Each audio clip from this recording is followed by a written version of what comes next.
Today we're going to turn this 6731 twisted shell pendant into a necklace. We'll be joining it with a 20-inch silver-plated curb chain using a sterling silver 12mm open leaf bail.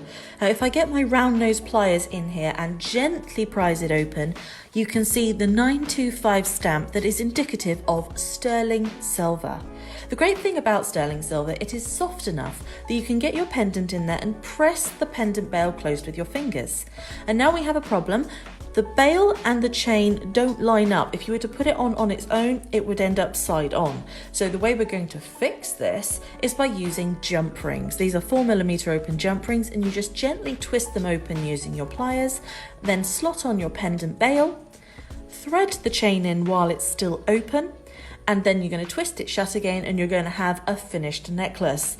Everything I've used today can be found at bluestreakcrystals.com. You'll find the link in our bio.